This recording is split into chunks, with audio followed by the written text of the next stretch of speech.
రాష్ట్ర అభివృద్ధికి ముఖ్యమంత్రి చంద్రబాబు నాయుడు అన్ని విధాలా కృషి చేస్తున్నారని రాష్ట్ర మంత్రి టీజీ భరత్ అన్నారు. కర్నూలులోని వివిధ కులస్తులకు సంబంధించిన వనభోజనాల కార్యక్రమానికి టీజీ భరత్ హాజరయ్యారు.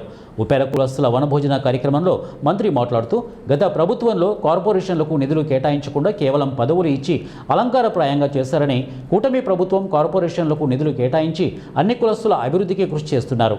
రాష్ట్రంలో 13 లక్షల కోట్ల రూపాయల పెట్టుబడులకు ఎంఓయూలు చేసుకున్నామని, పరిశ్రమలు వస్తే ఉద్యోగ అవకాశాలతో పాటు వ్యాపారాలు అభివృద్ధి చెందుతాయని అన్నారు. అన్ని కులాలకు మతాల అభివృద్ధికి కృషి చేస్తామని మంత్రి భరత్ తెలిపారు.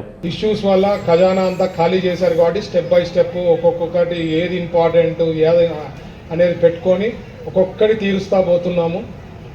సో మీ సహకారాలు ఎప్పుడు ఉండాలండి, అదే మోస్ట్ ఇంపార్టెంట్. ఎందుకంటే మంచి ప్రభుత్వం అనేది ఉందంటే మీరు అనుకునే ఆశలన్నీ కూడా నెరవేర్చేదానికి పాసిబిలిటీ ఉంటుంది. అది మోస్ట్ ఇంపార్టెంట్. అది మీరు మైండ్లో పెట్టుకోవాల్సిందిగా రిక్వెస్ట్ చేస్తున్నా. ఎందుకంటే స్టేబుల్ గవర్నమెంట్ మీరు చూశారు, చైర్మన్ గారు చెప్తుండ్రు సార్ మాకు నార్త్లో బీహార్లో డిప్యూటీ సీఎం కూడా మా కులస్తులు ఉన్నారు సార్, దాదాపు ఆల్ ఇండియాలో చూస్తే 8 కోట్ల మంది ప్రజలు ఉన్నారు అని చెప్పి చెప్తా ఉండ్రి.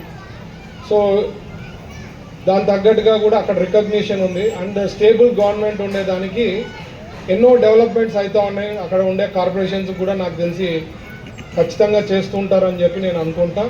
సో మన ఆంధ్రప్రదేశ్ కూడా నిన్న కూడా మీరు చూస్తే పార్ట్నర్షిప్ సమ్మిట్లో పెద్ద ఎత్తున్న పెట్టుబడులు, ఈ పెట్టుబడులన్నీ వస్తే ఎవరికండి? ఫస్ట్ అడ్వాంటేజ్ ప్రజలకి. ఎందుకు అడ్వాంటేజు? పిల్లలు చదివే పిల్లలకు ఉద్యోగాలు వస్తాయి, లేకపోతే అక్కడ ఏమన్నా వ్యాపారం జరిగితే చిన్న పక్కన ఉండే వ్యాపారాలు పెరుగుతాయి. ఇట్లా సర్కులర్ ఎకానమీ అనేది గ్రో అవుతా పోతుందన్నమాట. దాదాపు 13 లక్షల కోట్లు పెట్టుబడులు కన్ఫర్మ్ అంటే ఎంఓయూ